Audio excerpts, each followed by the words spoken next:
Paniotinine milis, ashkena no muy toya, ashkeni monene wili, ashkena se Habíamos dicho, pues, una vez más, bienvenidos aquí a nuestro espacio de Canto del Universo. Agradezco a su maestro, el Chac, que nos consideró, ¿no?, para que vinieran ustedes aquí a conocernos, y a la compañera Isabel, una gran amiga de Quetzalaca. Y pues bueno, este es el aula de la Escuela Autónoma Emiliano Zapata. Yo algunas veces he visitado la UNAM, me han invitado, la Facultad de Ciencias Políticas, la de Ciencias propiamente, y por ahí otras, ¿no? Pero para mí es un honor, de verdad, que ustedes, alumnos de la UNAM, vengan hasta aquí, ¿no?, hasta este rincón de la Mixteca poblana. Entonces mi intención es decirles quiénes somos, qué hacemos, qué pensamos, cómo lo vemos el mundo. Y para hacerlo, quiero platicarles, si me lo permiten, como que empezar con esta pregunta: ¿qué significó la guerra entre liberales y conservadores en el siglo XIX para los pueblos indígenas de México? Entonces, sobre eso va a girar esto, y pues al final, ya les dije, pues ustedes pueden preguntar lo que ustedes quieran acerca del lugar o acerca de esto que les voy a platicar. Pues miren ustedes, es el mes de mayo y están en el estado de Puebla. Entonces han de ustedes de saber que una de las grandes fiestas cívicas de este estado de Puebla es pues el 5 de mayo.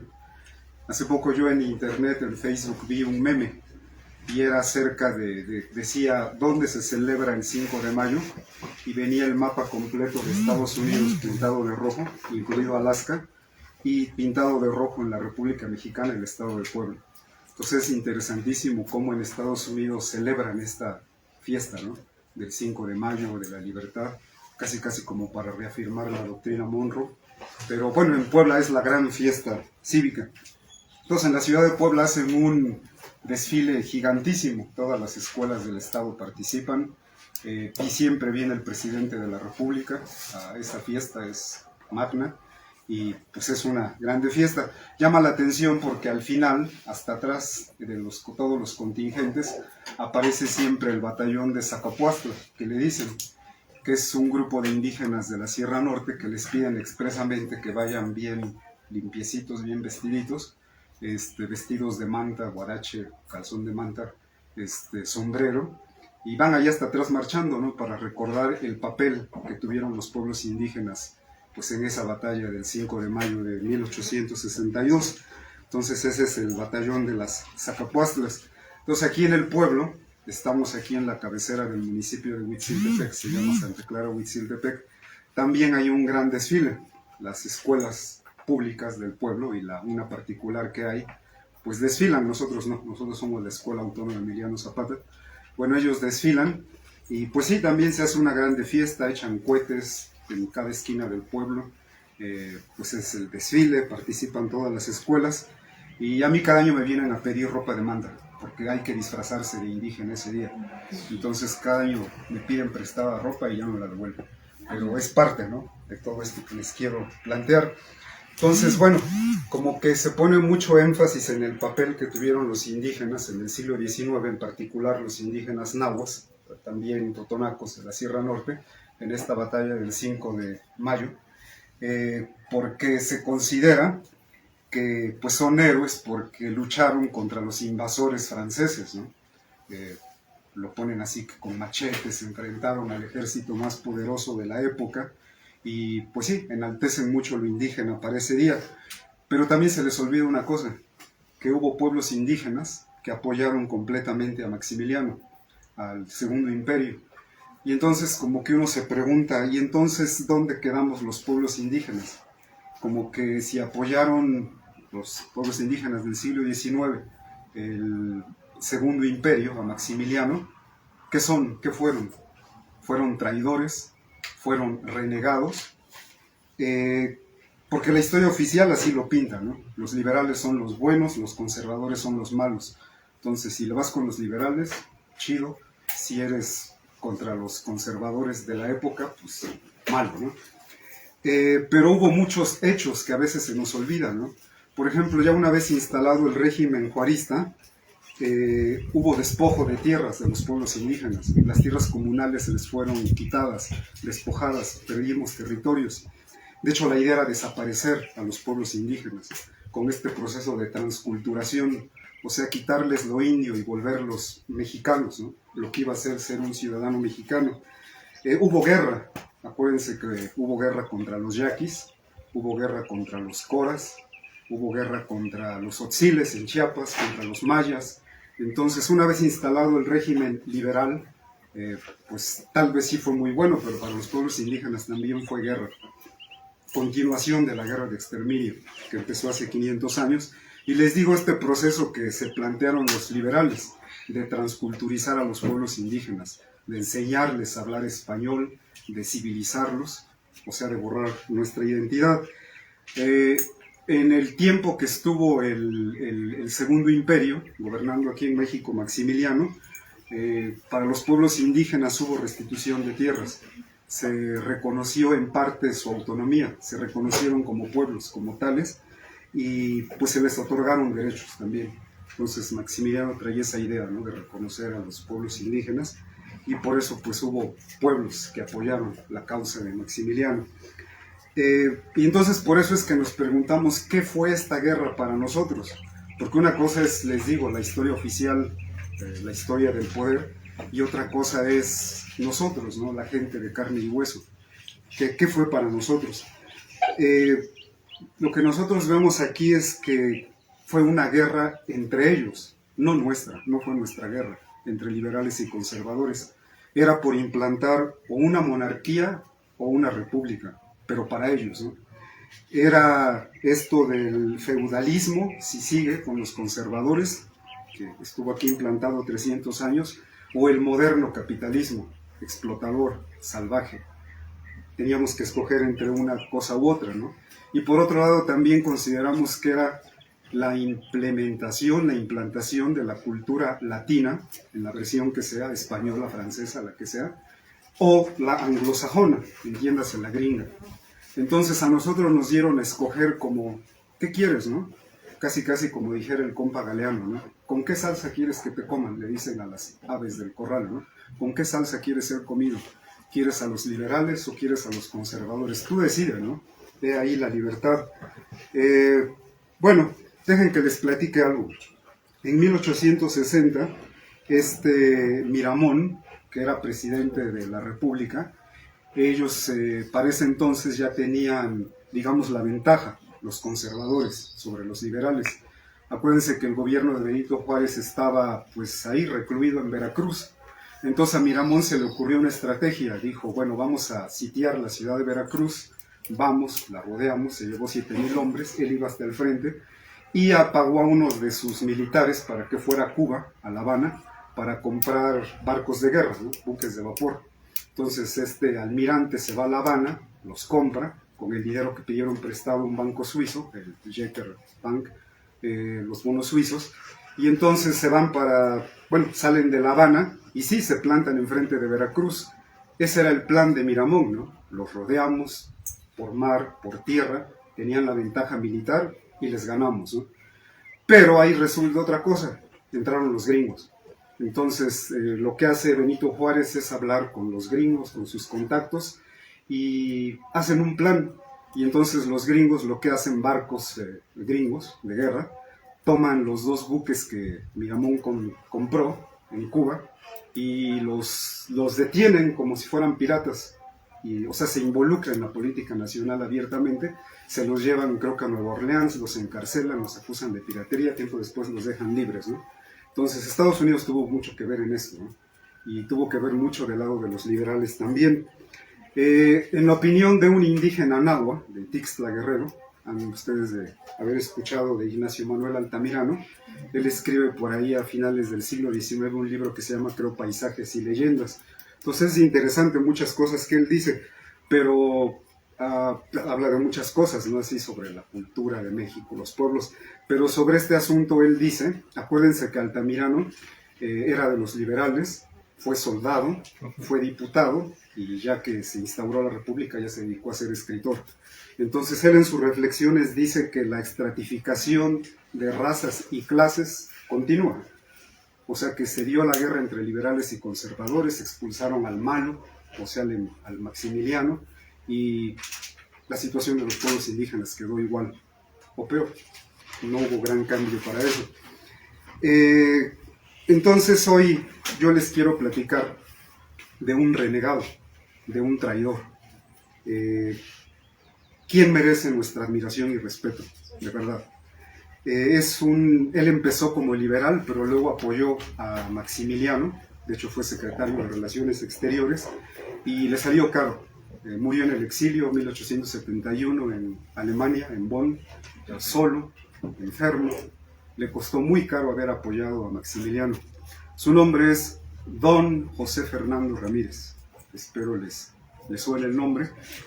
Pues les quiero platicar un poco de él, porque José Fernando Ramírez, porque a través de eso creo que pues lo que quiero es, les digo, platicarles qué hacemos aquí, quiénes somos. Bueno, pues este hombre, pues don José Fernando Ramírez, nació en Durango, 1884. Hay una anécdota que me parece bien interesante. Cuando él tenía 40 años, él estaba en Durango. Llega el cónsul de Monterrey a visitarlo. Y en sus memorias el cónsul escribe que pues es bienvenido a una casa muy bonita, ¿no? Elegante, con grandes patios, habitaciones, y que le llama la atención porque entra a la casa y lo reciben en una biblioteca. Y dice él que voltea a su alrededor y dice, órale, es un chingo de libros de jurisprudencia, ¿no? Y lo hacen esperar ahí un poco y luego lo hacen pasar a la siguiente sala, que dice que es todavía más amplia todavía. Y dice que hay libros de todos los temas y en muchos idiomas. Y entonces este cónsul gringo dice, órale, ¿quién ha de ser este hombre? O sea, este hombre ha de ser alguien muy, muy especial. Después de que lo conoce, él opina que si los mexicanos tuvieran así como que un poco de inteligencia, dice, harían a este hombre como presidente, ¿no? O sea, debe ser un gran hombre, ¿no? Un hombre así de culto y educado. Pues este fue don José Fernando Ramírez. Cuando el cónsul lo visita, él está estudiando un libro de William Prescott que se llama Historia de la Conquista de la Nueva España. Y es bien importante este libro en su vida porque va a marcar su vida, este libro. Entonces, él hace poco después de que, bueno, de que lee el libro, publica un opúsculo. Y entonces él ahí habla de, pues, de lo que le parece este libro.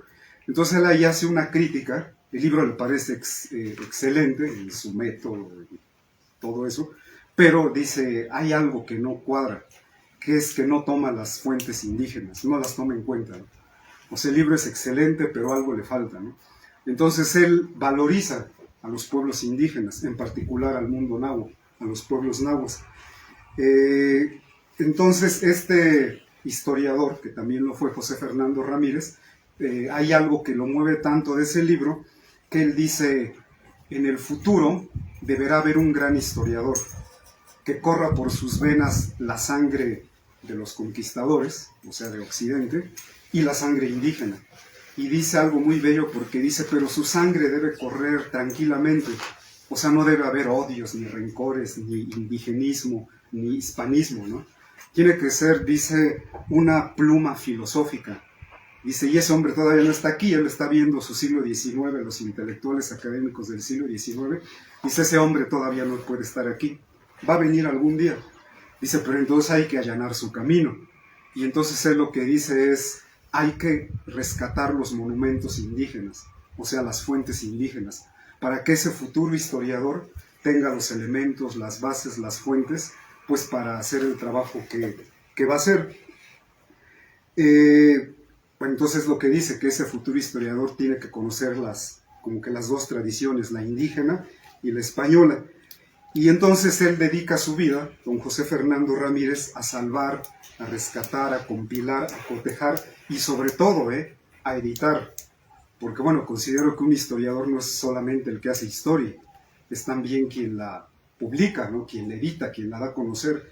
Y José Fernando Ramírez, que era un hombre rico, su familia en el norte del país, en Chihuahua, en Durango, tenía minas, hay una fábrica textil, bueno, tenían varias empresas en la época, pues tenía su buen dinero, claro. Pues él invirtió mucho de su fortuna en editar documentos indígenas, fuentes indígenas. Él fue a contracorriente de su época, porque en el siglo XIX había poco interés yo diría que hasta un cierto desprecio hacia lo indígena, como que lo veían como algo lejano, algo que ya pasó, algo que pues como que no se le daba mucha importancia, y entonces el mismo José Fernando Ramírez lo ven como una especie de anticuario, y hay hasta quien se burla de él, así como, y le gusta lo viejito, ¿no? Lo de antes, ¿no? Como que vive en su mundo, ¿no? Pero les digo, él ya tenía en mente cuál era pues ahora sí que su misión en la vida, y la llevó a cabo. Entonces él fue, digamos que, partidario de esta historia científica alemana, o sea, con un trabajo muy erudito y con fuentes. Y afortunadamente, cuando él dedica su vida a hacer este trabajo, que les digo, lo critican, lo tratan de anticuario, hay gente que lo ve, lo mira, lo escucha, lo aprende y hace como que escuela, ¿no? Y bueno, uno de sus grandes, tal vez alumnos, cabe llamarlo, pues es Icaz Balseta, por ejemplo, ¿no? Un gran historiador. Entonces todos ellos se movieron en el mundo de José Fernando Ramírez, todo un grupo de historiadores. Entonces, pues aquí uno, como indígena náhuatl, que se asume, aquí la lengua de la región es todavía el náhuatl, Atoyatempa, más para allá, aquí, Santa Cruz, Huitziltepec, Huatlatlauca, detrás de esta cadena montañosa, el Tenso del otro lado, pues todavía pertenecemos al mundo náhuatl, la lengua originaria de aquí es el náhuatl. Ya yéndose un poco más para allá, para Tepeji, pues ya es el Inguigua, ¿no? Y después más para abajo, todavía estado de Puebla, Acatlán, pues el Mixteco, ¿no? Somos los tres pueblos de la Mixteca poblana, los nahuas, los Inguigua y los mixtecos. Pero entonces uno como nahua, de aquí, al pues saber un poco de todo esto, uno se pregunta sinceramente, ¿cómo sería la historia de nosotros, de los pueblos nahuas, sin el trabajo de José Fernando Ramírez? Y la respuesta es que sería incompleta. Habría lagunas hoy en día, porque el trabajo de don José Fernando Ramírez fue inspiración para la gente que se ha dedicado a conocer, estudiar con toda sinceridad y humildad la cultura náhuatl, desde Francisco del Paso y Troncoso hasta Miguel León Portilla, ¿eh? O sea, si quitamos a José Fernando Ramírez, de verdad que hay un huecote, ¿eh? Un hoyote, una laguna. De sus trabajos, les menciono algunos. Crónica Mexicayo, él la encontró, bueno, luego les platico cómo, la estudió, y no en balde por eso hoy ese códice lleva su nombre, ¿no? El Códice Ramírez. Las obtuvo del convento franciscano, ¿no? Pero más adelante voy a platicar cómo estuvo ese asunto, ¿no? Le interesó tanto la cosmovisión náhuatl que de los códices mandó a hacer más o menos unas 2000 fichas. En cada ficha había una palabra. No sé cómo andan ustedes en esto de los sistemas de escritura que ha habido en la humanidad, pero los pueblos nahuas tuvimos un sistema de escritura propio, ¿no? El que es propiamente de esta región de la Mixteca poblana, pues es el Códice Borgia, el que nosotros aquí estudiamos, ¿no? Es nuestra vida ese códice. El original está en el Vaticano, pero fue pintado en algún lugar aquí, en la Mixteca poblana. Bueno, pues él tuvo interés en eso, en conocer el pensamiento de los antiguos nahuas, y bueno, el estudio de los códices, y por eso se mandó a hacer estas fichas. Esto fue muy importante porque tiempo después quienes estudiaron como Chavero, por ejemplo, el Códice Borbónico, pues tomaron como base el trabajo de José Fernando Ramírez. Hizo trabajo sobre el escudo nacional, sobre las fuentes auténticas que hay, las narraciones. A mí me parece eso bien interesante porque hasta donde yo alcanzo a ver como nahua, el escudo nacional que hoy conocemos, el del águila botaneándose a la víbora, pues es una falacia, ¿no? En el mundo náhua no hay tal cosa en la cosmovisión, en las fuentes historiográficas tampoco, ¿no? Se habla de un águila que está comiendo, ¿no? Dice tlacua, comiendo algo, ¿no? No dice qué, pero hay huesos y plumas alrededor de pájaros, ¿no? Entonces eso de la serpiente es pues un invento de Occidente, ¿no? Bueno, él estudia esto, y algo que también me parece bien interesante y tiene que ver con Puebla, es que el Palafox, allí en Puebla, han de ustedes saber que cambiaron el nombre.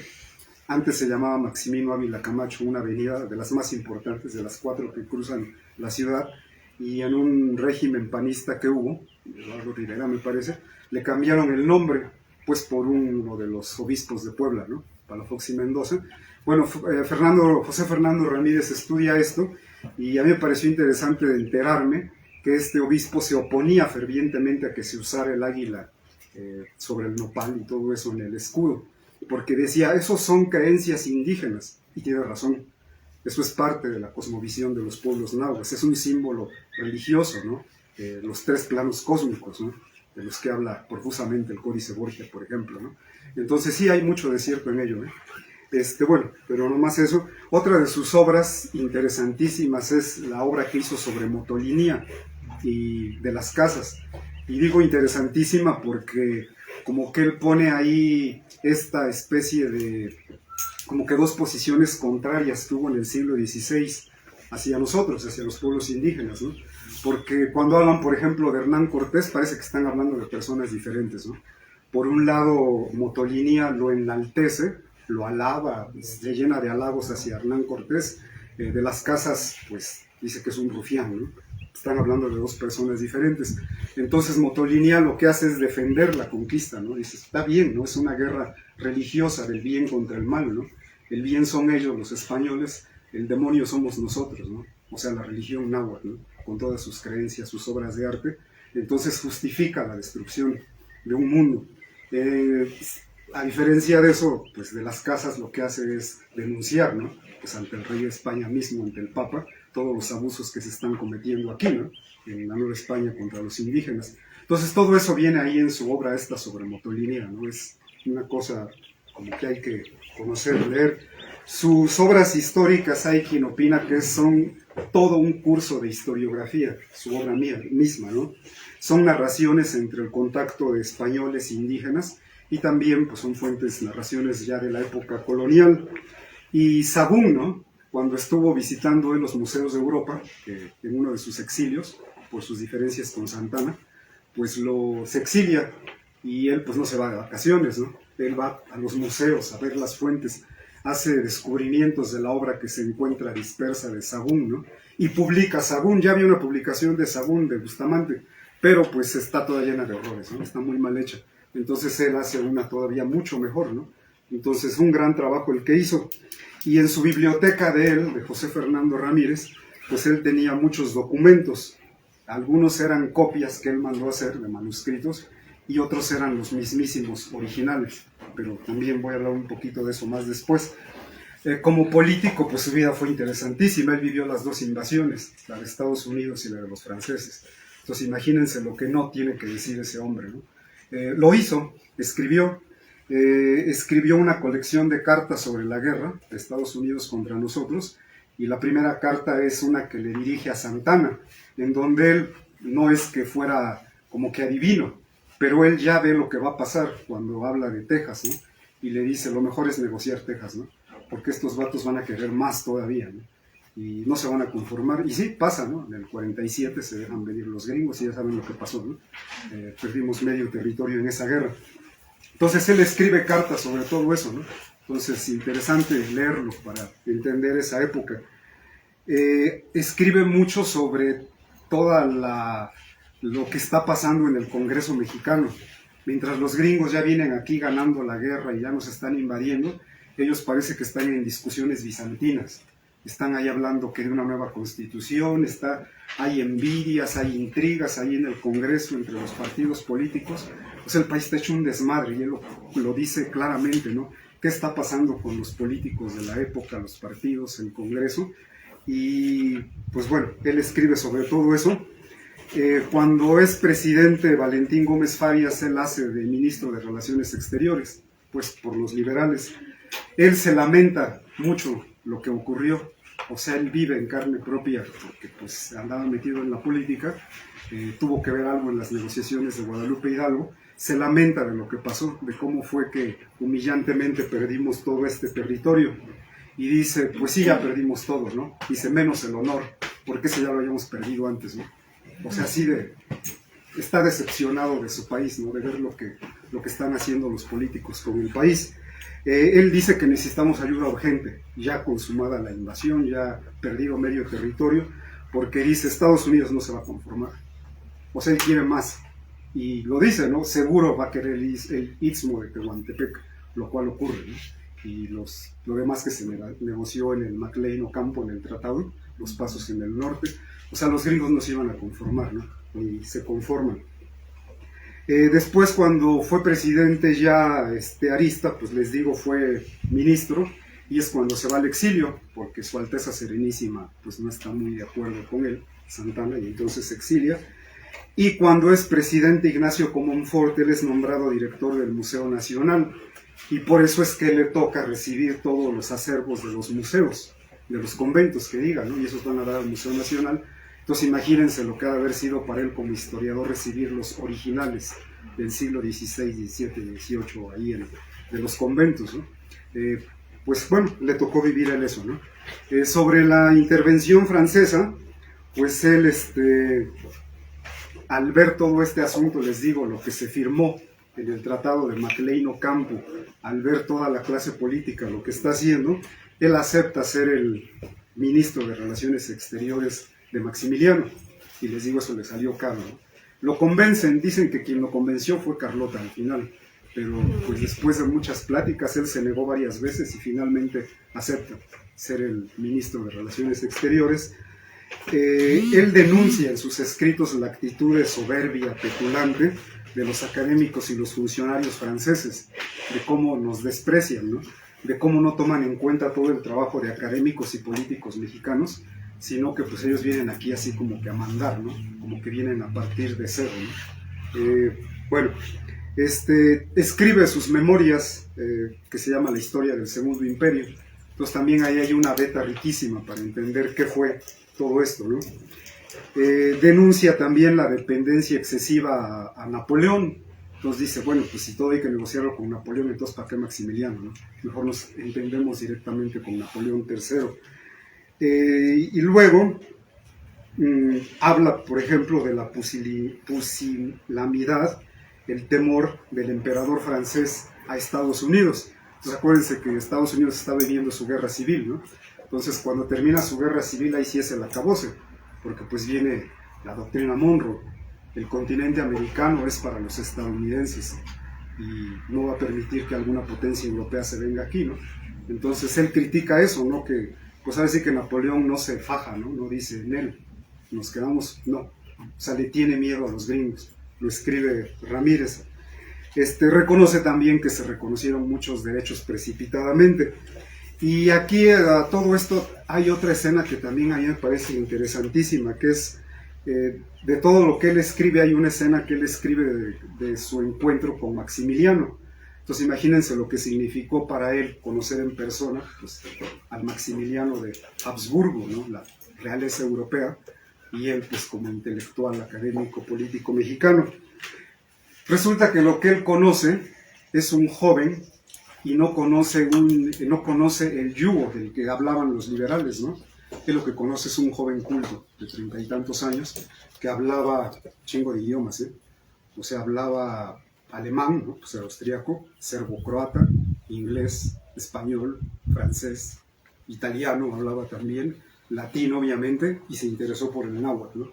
Entonces lo que él conoce es un hombre culto, políglota, que había sido educado para gobernar unos 40 millones de personas allá en su tierra, en su continente, en Europa, y pues obviamente eran pueblos de muchas culturas, ¿no?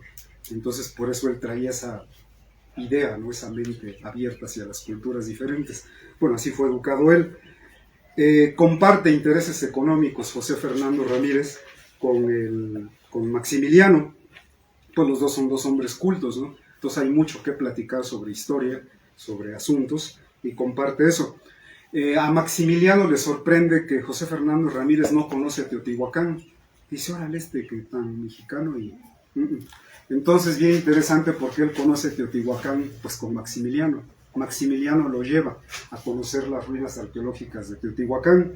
Y luego acuérdense que se echa un viaje con Carlota a Yucatán, ¿no? Hay unas memorias que el otro día en un video de la UNAM, excelente, ¿no?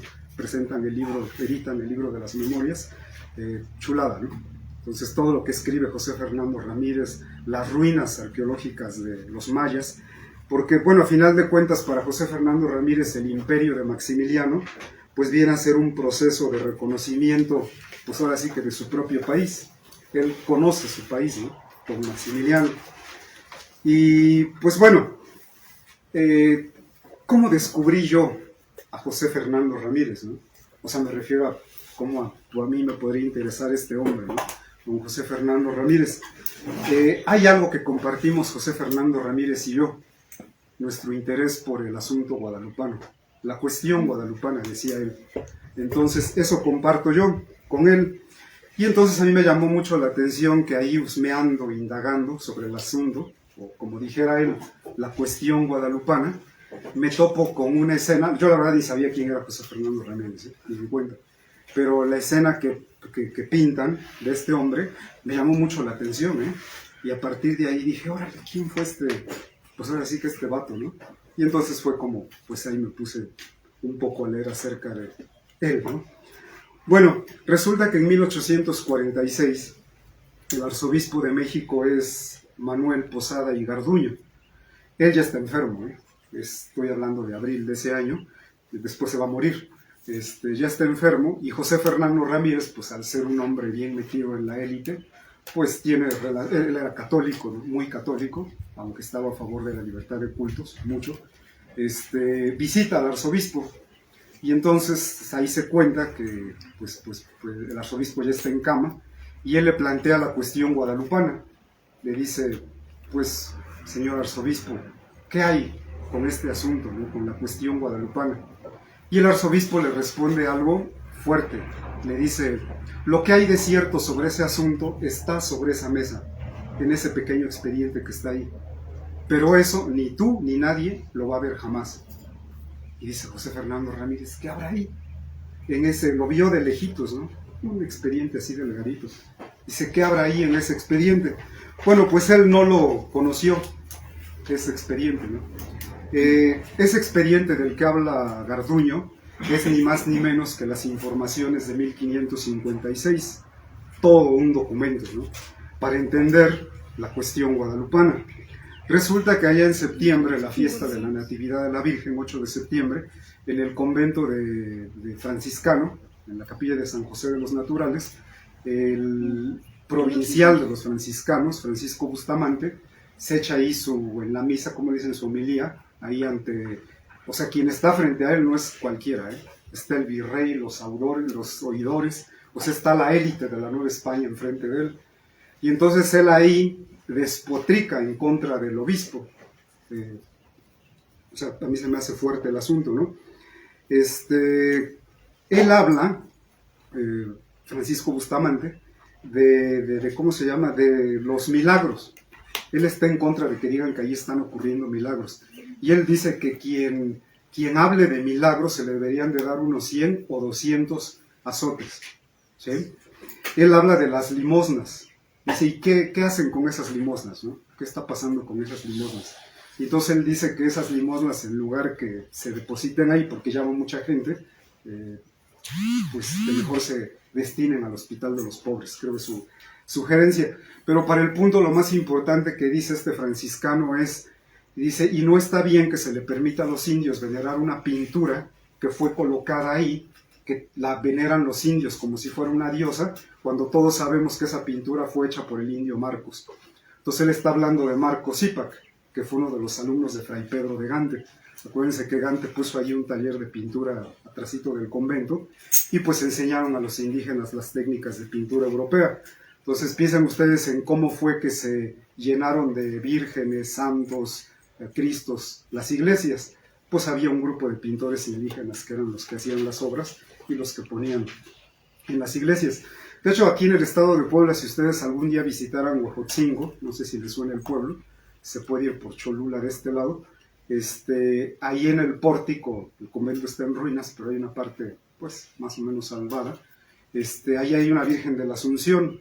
Ese es uno de los trabajos de Marcos Zipac, el pintor del siglo XVI. Bueno, pues él es el autor de la pintura guadalupana, Marcos Zipac, y el franciscano lo dice así enfrente de todos, ¿no? Y nadie dice nada, o sea que todos lo asumen, pues es cierto, ¿no? Esa pintura fue puesta ahí, es una pintura hecha por los indios, ¿no? Estamos hablando de mediados del siglo XVI. Otra cosa va a ser ya en el XVII, ¿no? Cuando sale toda esta historia de las apariciones, ¿no? Pero bueno, digamos que hasta ahí va, ¿no? Entonces piensen que en la época hay una división en la iglesia, porque por un lado están las órdenes de los monjes, particularmente los franciscanos, y pues por otro está el arzobispado, el obispo. O sea, como que el pleito es grande, porque ¿cómo se va a gobernar religiosamente la Nueva España, ¿no? Van a ser los religiosos, los frailes, que de verdad que tenían como que sus territorios bajo control, ¿no? De hecho, hasta se llegaron a pelear entre ellos porque decían, no, no, no te metas con mis indios, ¿no? Esos son míos, ¿no?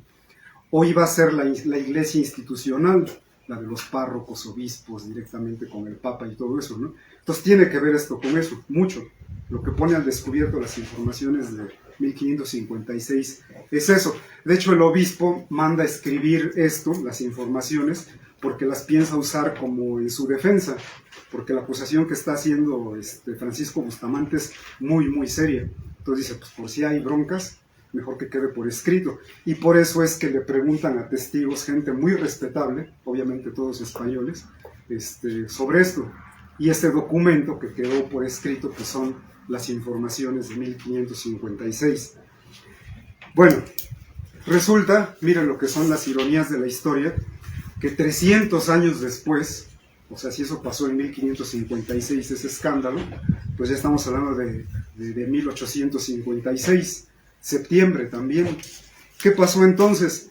Que el presidente de la República es Ignacio Comonfort, y se enteran que está ahí una conspiración precisamente en el convento de San Francisco. Ahí se están reuniendo para conspirar.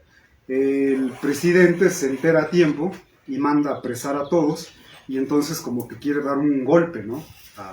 a los revoltosos, ¿no? Que quede claro quién manda. ¿Y qué creen que manda hacer? Destruir el convento, ¿no? Dice, vamos a abrir una calle aquí. Y sí, abren la calle y pasa a tirar el convento de San Francisco. Lo tiran, y entonces, como lo van a tirar, pues ¿qué vamos a hacer con su acervo? Me refiero historiográfico, ¿no? O sea, todos los miles de documentos que hay ahí. Pues le toca a José Fernando Ramírez ir ahí él en persona y recibir los documentos, como autoridad que es del museo, ¿no? Entonces él recibe esos documentos. Así es como llega a sus manos el Códice Ramírez, que después se va a llamar Ramírez, la Crónica Mexicayo, y muchos más, ¿eh? Entonces, qué cosas, ¿no? Pero bueno, eso pasó ahí en el convento. José Fernando Ramírez nunca conoció las informaciones de 1556. Esas fueron publicadas en 1888 y él muere en 1871, les digo, allá en Alemania. Entonces él nunca las conoció, no supo el contenido de las informaciones, pero pues nosotros sí, ¿no? Afortunadamente. José Fernando Ramírez no conoció las informaciones, pero sí conoció dos documentos del siglo XVI que son fundamentales para nosotros, ¿no? Y al decir nosotros, quiero decir para el pueblo náhuatl, para los náhuatl de todo el país, ¿no? Porque son dos documentos valiosísimos.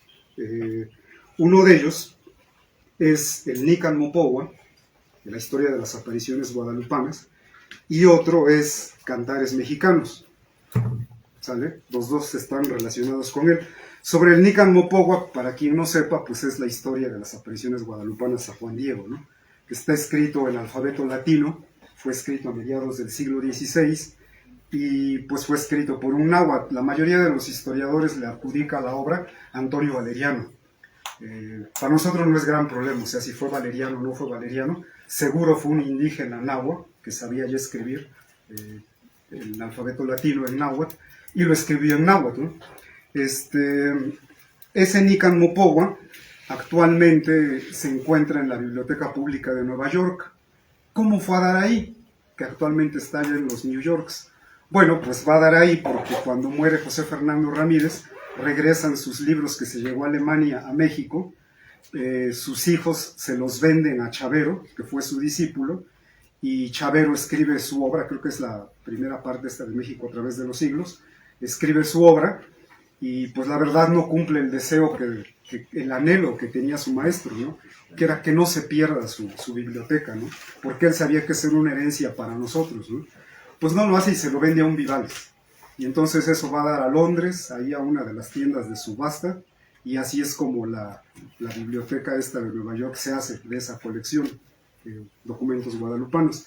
Entonces el Nican Mopohua que tienen en la biblioteca de Nueva York, pues es unas hojas viejas en papel amarillento, así, escritas en náhuatl del siglo XVI, y pues bueno, allá lo tienen, ¿no? Pero estuvo en manos ¿cómo se llama?, de José Fernando Ramírez. ¿Cómo fue a dar a sus manos de José Fernando Ramírez? Bueno, sepan ustedes que este texto, el Nican Mopohua, se considera que su poseedor, del que se puede rastrear, es Fernando de Alba Ixtlilxóchitl, ¿sale? De él, quien se apropia después de él, es Carlos Sigüenza y Góngora. Él toma su colección. Él muere en 1700 y dona su colección a los jesuitas. Luego los jesuitas, pues ya ven que me los corren de aquí, en 1756 creo, y todo va a dar a la biblioteca y al archivo de la universidad, al cual José Fernando Ramírez tuvo acceso. Suponemos que él lo extrajo, ese documento, ¿no? Y lo tenía en su colección particular. Nada menos que el original del Nican Mopohua. Lo tenía él, hoy está en el museo, les digo, de Nueva York. Bueno, el otro documento del que les hablo es Cantares Mexicanos. Cantares Mexicanos son en realidad una compilación de 13 obras diferentes. Su nombre lo dice, ¿no? Cantares. Eso solamente son las primeras 80 y algo páginas. Esos son propiamente los cantares. Dicen que son poesía, ¿no? Son cantos. Les digo, son 13 una compilación de 13 libros diferentes. Hay unos escritos en latín, por ahí hay otros en español, hay uno que es directamente de Sahagún, pero el que a nosotros nos interesa en particular es el primero, ¿no? La primera parte, que es los cantares mexicanos. ¿Por qué nos interesa mucho eso? Porque son cantares escritos en náhuatl y los hay de 3 tipos. Los más pocos, son cantares originales de la antigua religión náhuatl. No tienen ninguna, no están contaminados del cristianismo, de ninguna idea cristiana. Son cantos puros originales de la antigua religión náhuatl. Existen, bueno, hay otros que ya tienen interpolaciones cristianas. O sea que uno lee el texto en náhuatl y ahí aparecen palabras como San Felipe, Virgen María, Dios único, Jesucristo. Pero uno sabe, porque lo está leyendo en náhuatl, que uno puede quitar esas palabras sin ningún problema y el texto tiene sentido en el pensamiento náhuatl, en la filosofía y la religión náhuatl. Entonces los hay también de ese tipo, están contaminados por el cristianismo, y los hay otros que sí ya son de tema cristiano, como hay uno de Alfonso Placido, creo se llama, que es de la fiesta de San Felipe, que se celebró en Tlatelolco, y bueno, es propiamente ya de tema cristiano, pero bueno, escrito en náhuatl. Bueno, por ahí va, ¿no? Entonces, estos cantares es bien interesante porque se dieron por perdidos. Quien los reencontró fue José María Vigil, director de la Biblioteca Nacional, en 1895, en este Congreso Americanista 11º, me parece que hubo, en la Ciudad de México. Ahí él da a conocer la existencia de los cantares y dice, los encontré ahí arrumbados en una de las esquinas de la Biblioteca Nacional y pues me llamó la atención, los vi. Me parece interesante porque él dice que tiene el texto en sus manos y lo abre y dice que está durante horas viendo los papeles y dice, ¿qué habrá aquí? ¿Qué habrá? ¿No? Pues como no sabía náhuatl, el sentido de esos cantos, el significado estaba vetado para él. Pero bueno, él fue el que los redescubrió. Se dieron por perdidos y quien nos dice que estaban perdidos pues es precisamente Icaz Balceta. Acuérdense que escribe una obra muy buena, que es así como que apuntes para una historiografía de las fuentes de las lenguas indígenas, algo así, una de las grandes obras de Icaz Balceta.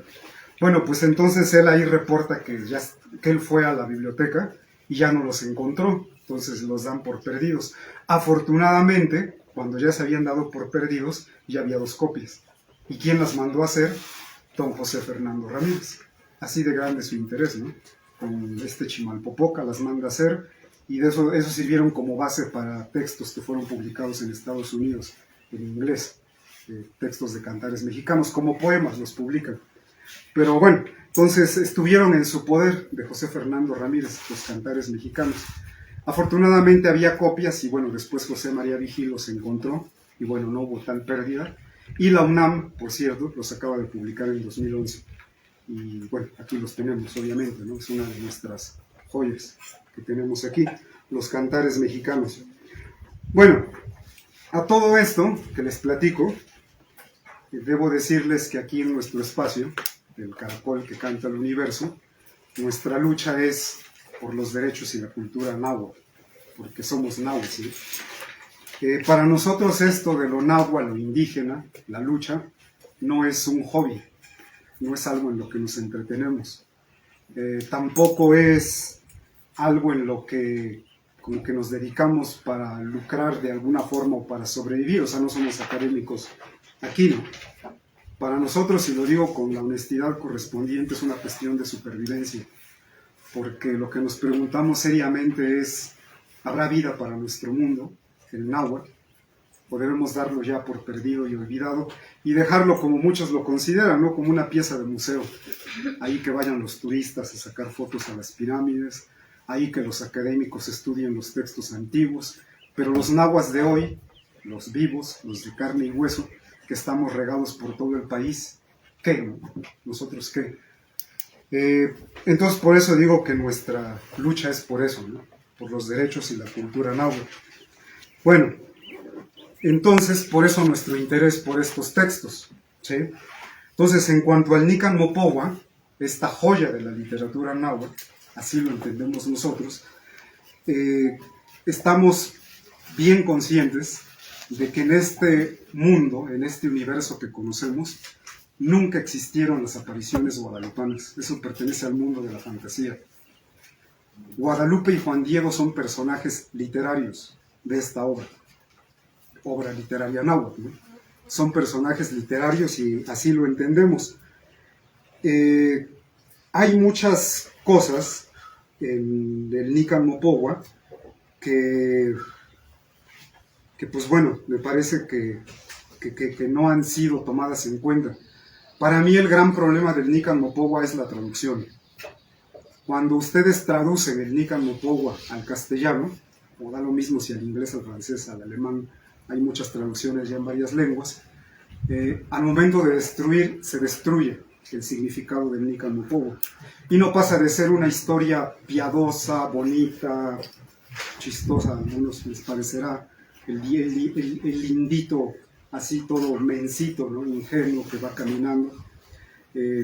La traducción lo destruye. ¿Y por qué digo eso? Pues porque en el Nican Mopohua quien lo escribió, haya sido Antonio Valeriano o no, pero el náhuatl que lo escribió los conceptos de la religión náhuatl en el Nican Mopohua. Entonces nada de lo que está en el Nican Mopohua es accidental, ¿eh? Desde que empieza, ¿no? Con esas palabras, Nican Mopohua, el verbo contar, ¿no? Pohua, Mopohua, se cuenta, aquí se cuenta, ¿no? Va a hablar de algo que tiene que ver con números, ¿no? Con la cosmovisión náhuatl, ¿no? Entonces, bueno, pues ayer en el Nican Mopohua, pues aparecen conceptos como el mismísimo Xochitlalpan, que ya es mucho decir, ¿no? El Xochitlalpan no es un lugar en la tierra, sino que el Xochitlalpan, hasta donde nosotros alcanzamos a entender, es el estado al que nos induce el consumo de las plantas sagradas en el pensamiento náhuatl. Cuando el hombre náhuatl consume esas plantas, se abre una puerta a otra realidad, que es el Xochitlalpan. En alguna de estas pláticas que yo he tenido con compañeros indígenas de otros lugares, fue con un maracame huirrárica, y él y yo hablábamos de esto, ¿no? De qué es el jicuri, de qué es, decía él, el otro mundo, la otra realidad, y por todo lo que él dijo, es obvio, ¿no? Él está hablando de Xochitlalpan, ¿no? Las plantas que son sagradas para los pueblos indígenas hoy, como los tionanacat, los hongos de Cuautla María Sabina, o el peyote, o la Coatxoxauqui. Sagún habla de todo esto, no estoy inventando nada. En Historia General de las Cosas de la Nueva España, Sagún lo dice bien claro, ¿no? Estos indios consumen en sus ceremonias estas plantas, y dice el peyot, dice el teonanacat y dice el Coatxoxauqui, ¿no? Entonces, esa realidad a la que nos llevan esas plantas en náhuatl se llama el Xochitlalpan. Por eso es que cuando Juan Diego escucha el canto de pájaros preciosos, y parece que el cerro responde porque está vivo, se pregunta, ¿no? Kush no masewal, ¿acaso me merezco esto, no? Que estoy escuchando. ¿Dónde estoy? Se pregunta, ¿no? Dice, ¿acaso estoy donde dejaron dicho los antepasados? Está haciendo una relación con el mundo antiguo, ¿no? los de antes de la conquista, ¿no? Y dice, ¿acaso estoy en el Xochitlalpan, en el Tonacatlalpan, en el Ilhuicatlalpan? Y luego, no conforme con eso, cuando Guadalupe la ve frente a frente en este diálogo que tienen, Guadalupe sin tapujos le dice, yo soy la madre del Dios verdadero. Y ojo, jamás dice Jesucristo. Dice, soy la madre de Ipalnemohuani, de Tloquenahuaque, de Ilhuicagua, de Tlalticpaque y de Teyocoyani. Es que de repente me acordé que en el códice de Cuautinchan hay unos cantos muy viejos, son arcaicos, de hace 1000 años. Ese códice habla de la historia de esta región. Bueno, no me quiero salir del tema, pero gente náhua de aquí de Cuautinchan, 1548, escriben su historia y hablan de tiempos remotos, ¿no? Cuando todo esto es poblado. Los toltecas, lo conocen también como historia tolteca chichimeca, ¿no? Bueno, pues ahí se habla del encuentro entre toltecas y chichimecas, y entonces se tienen que identificar unos a otros. ¿Y qué es lo que los va a identificar? Pues son precisamente los nombres de la divinidad. Y lo dice bien claro, ¿no? Tezcatlanextía, Ometeo, Teyocoyani. Y bueno, la Guadalupe dice que es la madre de Teyocoyani. Entonces imagínense, ¿no? Toda la cosmovisión del mundo náhuatl, del pensamiento religioso, está guardada ahí, en el Nican Mopogua. El orden de las apariciones, la hora del día en el que ocurre, todo se entiende dentro de la cosmovisión náhuatl. Entonces eso es para nosotros el Nican Mopogua. Es esa obra literaria, esa herencia que nos dejaron náhuatl del altiplano, pero náhuatl a final de cuentas, y que bueno, nosotros aquí pues conocemos, estudiamos y hasta cantamos, ¿no? Y bueno, la otra obra que les platico de cantares mexicanos, hay un canto, el primero de todos los cantos. Y fíjense nada más el nombre, ¿no? ¿Qué nombre? Cuicapeucayo. Peua es el verbo empezar, que sería algo así como la empezanidad, ¿no? O lo referente a lo que empieza. ¿De quién? Del canto. El Cuicapeucayo es un teocuica, un canto sagrado. Es el primero de todos y no tiene ninguna idea del cristianismo, es un canto original. ¿De qué trata este canto, no? Bueno, pues resulta que este canto es un cuicani, un cantor, un sabio náhuatl, que anda buscando el sentido de la existencia sobre la tierra y atraviesa el bosque florido. Y entonces escucha el canto de pájaros preciosos y escucha el cerro que le responde y dice, ¿qué está pasando, no? ¿Dónde estoy? Y cuando está en esa onda de que está entrando a otra realidad, se le aparece un colibrí precioso, un Quetzalhuitzitziltzin. Y el colibrí le habla y le dice, ¿a quién buscas, cantor? ¿Qué es lo que buscas, no? Y él dice, quiero saber dónde están las flores preciosas, las que alegran nuestros corazones. Tiene un diálogo con el colibrí y el colibrí le dice, córtalas, cantor, las que tú quieras. Y el cantor agarra y corta las flores y dice que se las pone en el hueco de su tilma y se las lleva a los nobles, a los que son como ellos, ¿no? Dice, para que veneren a Tloquenahuaque, para que canten, para que entonen un canto. ¿No les parece sospechosa esta relación entre el Nican Mopogua y el Cuicapeucayo? Tomen en cuenta que cuando Sahagún escribe su obra en Tepepulco, se lleva 4 estudiantes indígenas. Se lleva Antonio Valeriano, que él no era mexica, no toda la historia náhuatl es mexica, él era de Azcapotzalco. Se lleva 2 de Tlatelolco y 1 de Cuautitlán. Y entonces ellos son los que van a transcribir todos los cantos al alfabeto latino. Tomen en cuenta ustedes que muchos de esos cantos, historias en general, fueron trasvasados de los códices, o sea, del sistema de escritura náhuatl, del Tlacuiloli, ahí con el anciano leyendo el códice y el escribano indígena pasando al alfabeto latino. ¿Qué cosa ocurrió ahí, de veras? Y bueno, pudo haber sido, ¿no? No hay la historiografía correspondiente para demostrarlo, pero sí pudo haber sido el mismísimo Antonio Valeriano el que compiló el Cuicapeucayo y el que escribió el Nican Mopogua, ¿no? Inspirándose en el Cuicapeucayo. Pero bueno, la relación de ninguna manera puede ser fortuita, ¿no? O sea, algo hay ahí. Bueno, pues eso es el Cuicapeucayo que les platico. En el Nican Mopogua pasa lo mismo, tiene un diálogo con la divinidad femenina, que es la madre de Tloquenahuaque, es la esencia femenina del pensamiento náhuatl. Tiene un canto, un diálogo con ella, y ella le dice, ¿no? Corta las flores, ¿no? Y Juan Diego las corta y se las pone en el hueco de su tilma para llevárselas, ¿no? Es casi la misma historia. Bueno, ya estoy a punto de acabar, no se desesperen. Agradezco su paciencia. Y bueno, entonces, para nosotros, conclusión a la que llegamos es que el fundamento teológico del Nican Mopogua no es en ningún modo la Biblia. La Biblia pertenece a otra tradición religiosa. En general hablo del judeocristianismo, ¿no? La tradición que llegó aquí hace 500 años. El Nican Mopogua, su fundamento no está ahí. Pueden hacer que esté ahí, ¿no? O sea, pueden divagar y encontrar que está ahí. Conocemos la obra de, ¿cómo se llama este? Miguel Sánchez, creo, el que publica en 1648, ¿no? La historia de las apariciones, que es cuando ya se empieza a ver la historia de las apariciones. Y sí, ¿no? Pues hace una onda así bien, pues no sé, divaga, ¿no? Así muy barroca, ¿no? Que habla que de la Biblia, que Moisés, así todo alrededor de Guadalupe. Para nosotros el asunto es más sencillo, ¿no? Si ustedes leen el Nican Mopogua, que diga el Huicapeucayo en náhuatl, y después leen el Nican Mopogua en náhuatl, se dan cuenta que es la misma historia, que pertenece al mismo mundo, a la misma cosmovisión, al mismo contexto cultural. Entonces afirmamos que el fundamento del Nican Mopogua pues, no es la Biblia, sino el mismísimo Huicapeucayo.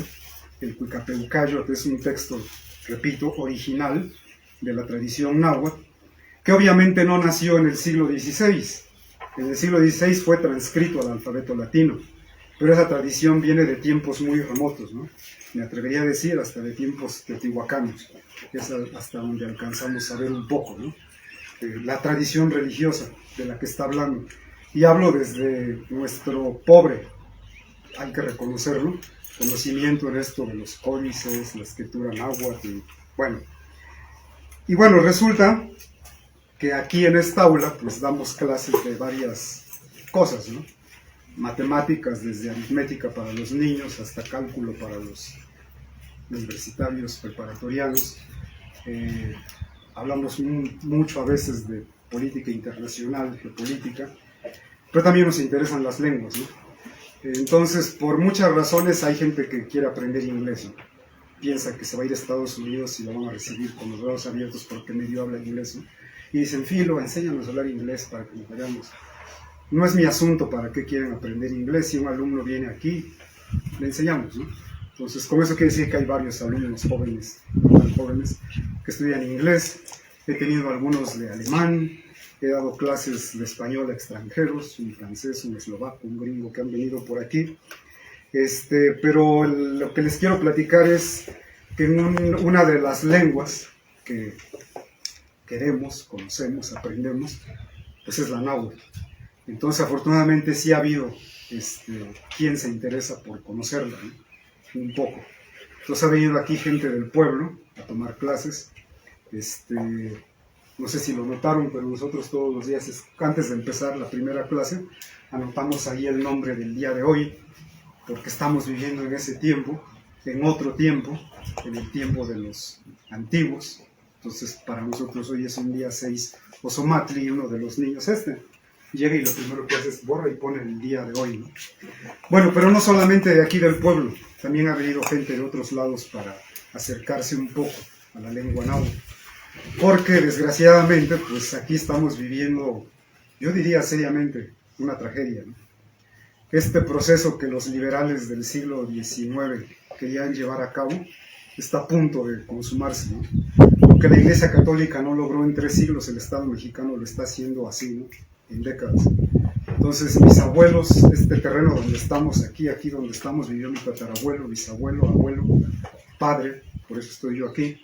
Todos hablaron la lengua náhuatl, ¿no? Pero hace poco, el abuelo de uno de los niños que vienen, los chicones, murió hace 2 años.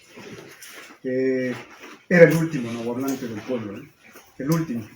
El último con el que uno podía llegar, saludar, decir cosas en náhuatl. Murieron. Yo llegué a vivir aquí al pueblo hace unos 20 años y había varios, ¿no? 10 digamos, ¿no? Se han ido muriendo poco a poco y se fue el último, ¿no? Entonces lo que nos queda pues es lo que, en mi caso, lo que aprendí de mi padre, que pues no fue todo, él ya hablaba español de manera cotidiana, pero sí me enseñó cosas, y lo que alcanzamos a aprender, ¿no? De otros pueblos, de los textos y así, ¿no? Pero bueno, a lo que voy es que aquí ha habido clases de náhuatl, y no solamente gente del pueblo se ha interesado a aprender, sino gente de otros pueblos. Entonces hay otro pueblo aquí cerca, que es parte de este municipio, es junta auxiliar, se llama Santana Cuapan. Entonces ahí hay un grupo de chavos, son primos, hermanos, ahí formaron un grupo de rock, que se llamaba, creo, la Banda Cósmica.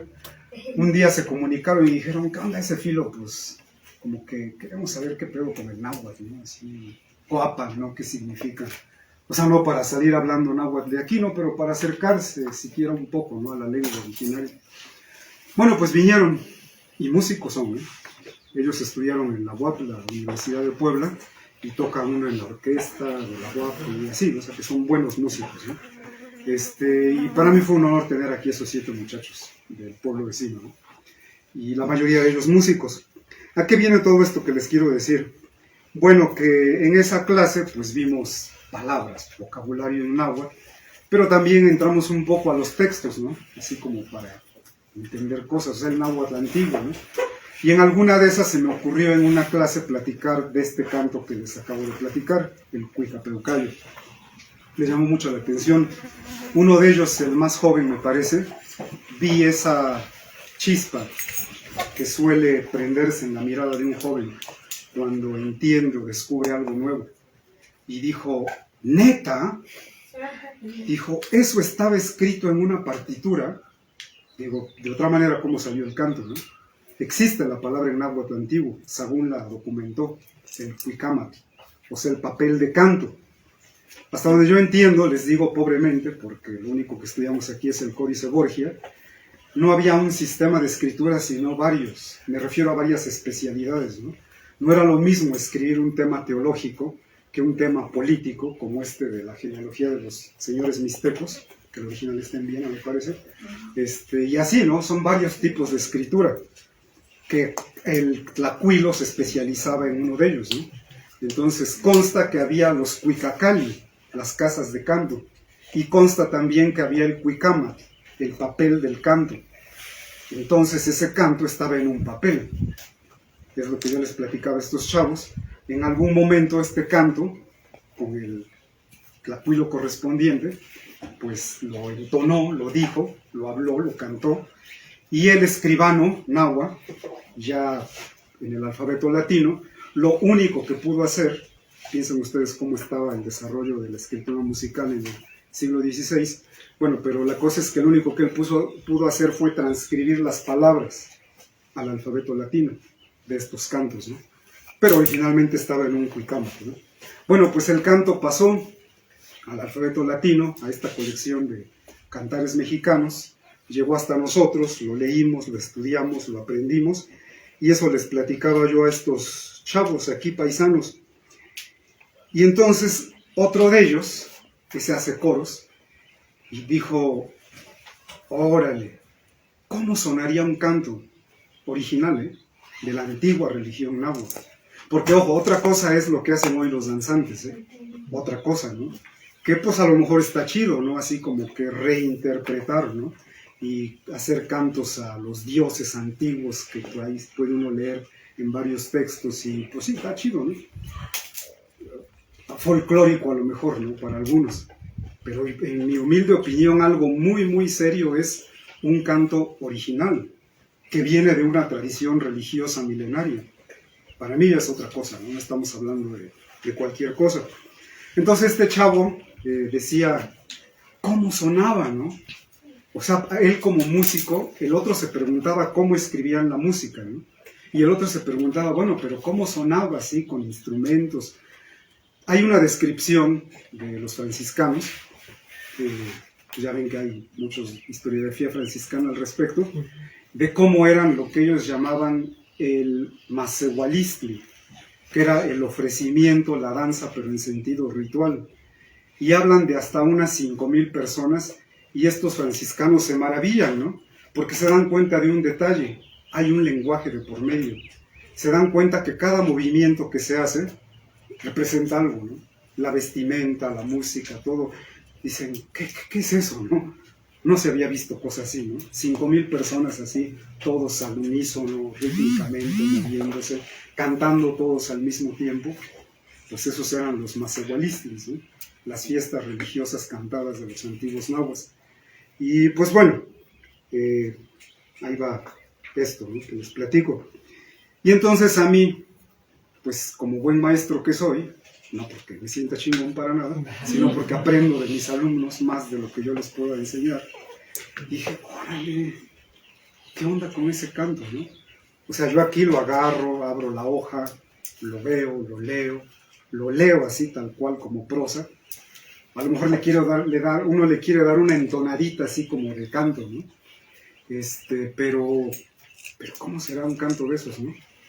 Bueno, pues me dejó clavada la espina este alumno, y entonces lo que yo me puse a hacer, y les cuento que fueron semanas, y hojas, así había un chingo de hojas, ¿no? Me puse a descomponer el Cuicapeucayo en una unidad que en náhuatl se llama el Sencámatl, que quiere decir un labio completo, que puede ser desde una expresión, una pregunta, hasta casi un párrafo, ¿no? Es una unidad de expresión, de pensamiento. Primero lo descompuse así por completo, ¿no?, a separarlo, ¿no?, porque pues ahí está escrito de corrido casi, ¿no? Bueno, entonces lo descompuse, y ya que estaba descompuesto, dije, porque el chavo dijo, debe tener una métrica, si era un canto debe tener una métrica. Dije, sí es cierto, ¿eh? Y bueno, la métrica tendrá que ver mucho con la acentuación de las palabras, ¿no? Y en náhuatl, a excepción del caso del ablativo, pues todas se acentúan en la penúltima sílaba, ¿no? Solamente en el ablativo decimos huicanitzine, pero pues en las otras es una antes de la última. Pues ahí me tienen poniendo acentos, quitando, haciendo un lado hojas, agarrando más hojas aquí, allá. Fueron semanas, no sé si meses, ¿no? Pero sí recuerdo que fueron muchos días de estarle dando a esto, y hubo una vez que leyendo una parte de esto, dije, órale, ya suena como un canto, ¿no? Así leído, ¿no? Así como estaba quedando compuesto. El primer intento que hicimos, sinceramente, fue burdo. O sea, estaba mal, ¿no?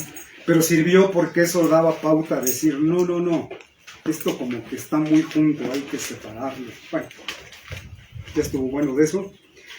Para no hacerse las largas, lo cantamos. Hoy lo cantamos, ¿no?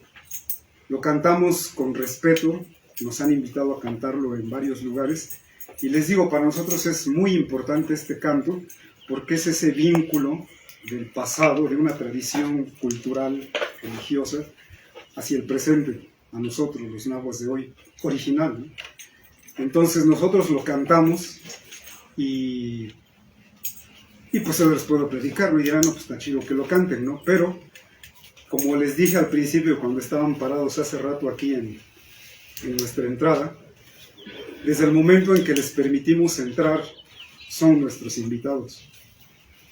Déjenme decirles, sin ánimo de arrogancia, que aquí ha llegado gente de la Ciudad de México, así llega el carro, se para, y dicen, ¿qué onda? Vamos a pasar a ver la pirámide. Y yo digo, esto no es un lugar turístico. Dice, pero es que venimos de no sé dónde. Está bien de donde vengan, ¿no? No es nuestro asunto. Ustedes podrán decir que soy ojete, culero, tal vez, pero esto no es un lugar turístico. No cualquiera que viene le puede decir, ay, vengo a ver y todo eso, ¿no? Es nuestro espacio, es donde resistimos, es donde luchamos, y lo defendemos y lo respetamos, ¿no? Entonces, no, claro que no cualquiera puede venir, ¿no? Desde el momento entonces que les dijimos bienvenidos aquí en la entrada, por eso les digo, se los decimos de corazón, ¿no? O sea, sinceramente, neta, pueden andar por aquí, ver, salir, entrar a los cuartos, sacar fotos. No hay ningún problema, ¿no? Siéntanse en su casa, ¿no? Somos pobres, somos humildes, así lo decidimos, ¿no? Y entonces, pues se tomaron la molestia de venir hasta aquí, ¿no? Nosotros así lo vemos, ¿no? Podrían estar en otro lado, más interesante, claro. Pero por alguna razón vinieron a dar aquí. Y entonces dijimos, ¿qué les podríamos dar así como para decirles, neta, estuvo chido que vinieron? Pues tiene que ser algo especial, ¿no? Y no fue nada más el pan de caracol que doña Eli hizo con mucha elaboración. No, lo que les queremos dar es el canto. Queremos que lo escuchen, pues sí, que lo escuchen. Es algo que les queremos compartir y pues eso es lo que estamos haciendo. Entonces, para nosotros la lucha por los derechos y la cultura indígena, les digo, no es por el pasado, ¿eh? No sé si me entiendan o me puedo explicar en eso, ¿no? Para nosotros no es el pasado el horizonte. Para nosotros el horizonte es el mañana, lo que va a pasar después. De hecho, el sentido mismo de la historia para nosotros es eso. ¿Qué viene, no? ¿Qué dejamos para los que vienen atrás? Entonces, pues, espero que con esta, Isabel dijo, vamos a ir y les vas a platicar de algo. Digo, bueno, ¿qué les quiero platicar de mi vida personal? Digo, no, quiero platicarles de un hombre a quien admiramos y respetamos, que es a don José Fernando Ramírez. Con ello queremos decirles muchas cosas. Creo que hay algo que les queremos decir que no decimos, pero que ustedes tienen que interpretar, ¿no? Pero ahí es ustedes su trabajo como estudiantes. Entonces, de nuestra parte, pues, niños, le vamos a pedir a usted, si no es mucha molestia, que le detenga la cámara, porque ella le va a dar. ¿Hay problema en que grabemos o...? Ninguno está en su casa, en su aula. Muchas gracias. Ninguno. Niños, ¿tú desde ahí?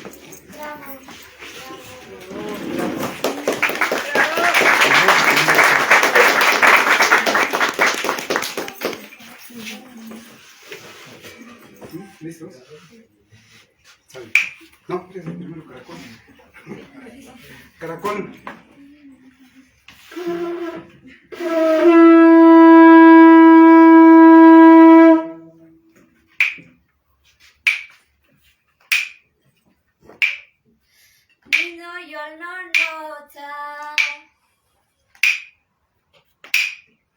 Nino Yolunotsa.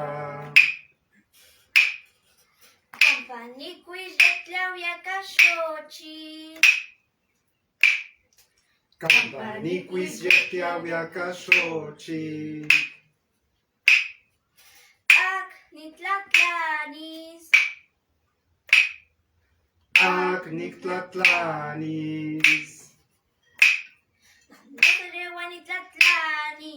Quetzal Huitzitziltzini. Chachu Huitzitzicatzi. Notorek Nitlatlani. Sacuan Papalos. Cachihuan Tinin Machizo. Nitikampa Cueponi. Tia Viaxochi. Nitlawi Wilteki. Itzikaya Soyatin. Itzkantautla. Mantoso Nitlawi Wilteki. Tlapecho Xochicuautla.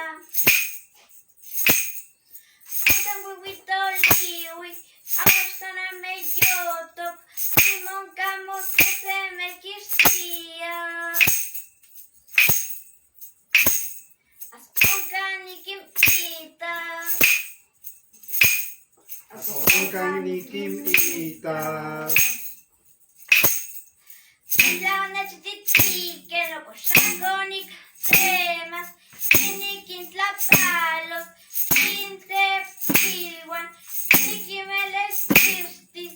Quítate Uktis. La Sonica Nemi. El Ikaki Sochukuita. Tinjukin Sinanakilia. La Caso Itlani. Media que Salan. Tuto Tlameyali. Tutuamejali. Cuicamo, cuicamo, tlamo. Cuicananaquilia. Eso tlatolso. Soki. Nanaki en coyol soto. Ayacaki, cahuacatimari. Ine papan. Tlazo, cuicato, pobre. Acaki, yetenewat. Tlaltic, caje.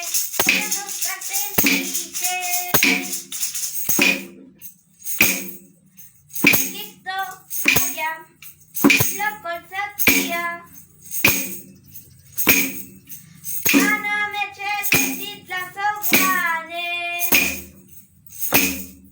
Ana me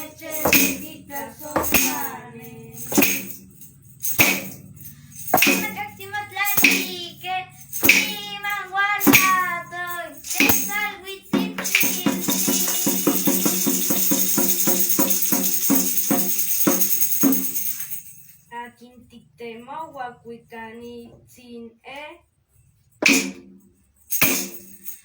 Manina kilia, Miki milwia.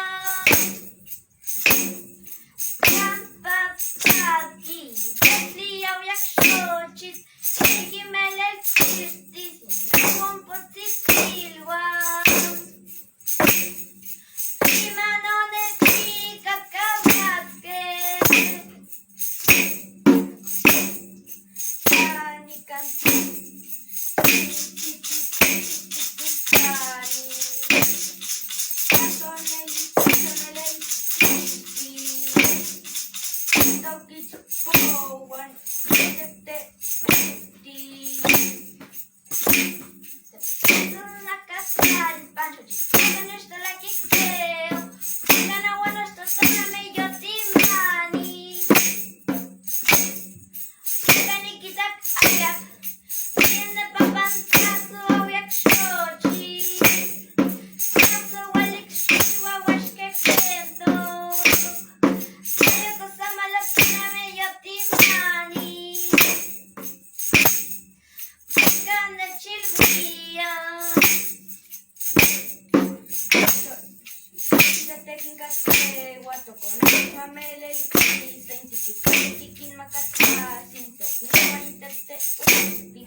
Tlaltikpak.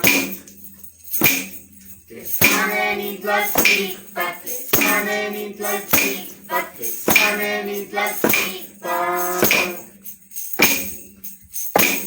Tlatzok sen ni yolini shimo aya, ma ubani au. Ma ubani wani kwika, teine patla sototome, ma ubani naklamati. Igual cuichate, cuánta soto tome, pánico no tlati.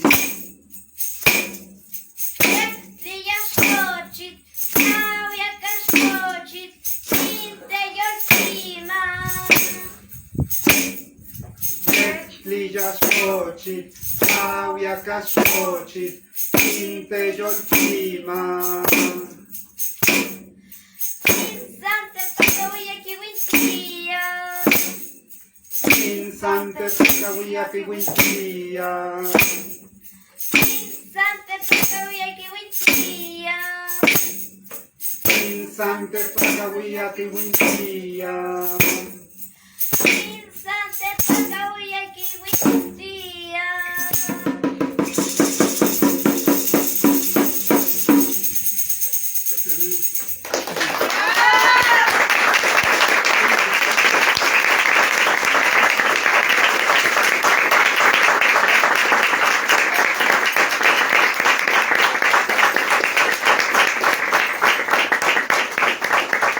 Bueno, se me pasó presentárselos, pero bueno, los presento al final.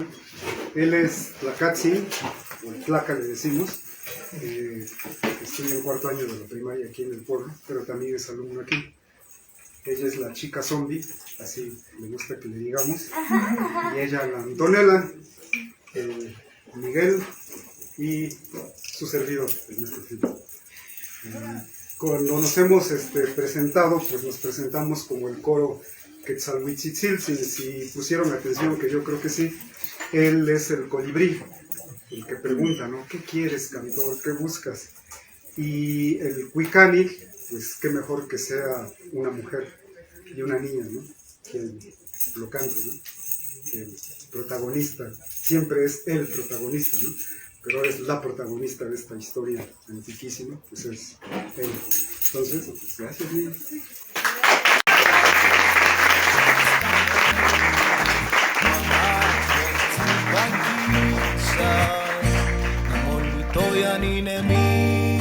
Sajnelowi que manani tel poca tinimo ilwi mi aclamantit le sanqua que ya lo wanonana kayolo tishmal wiyaya tishmakati no chitle tishpolo yaya wanamana nikita kagleshkwali campano nana amamo kwatika la wis no igni me wana amato quantine ki ti pale wise amo shikel kawa y te equipanos más que ni poliwis ashakine ki en el poliwise ashnine ki ya llama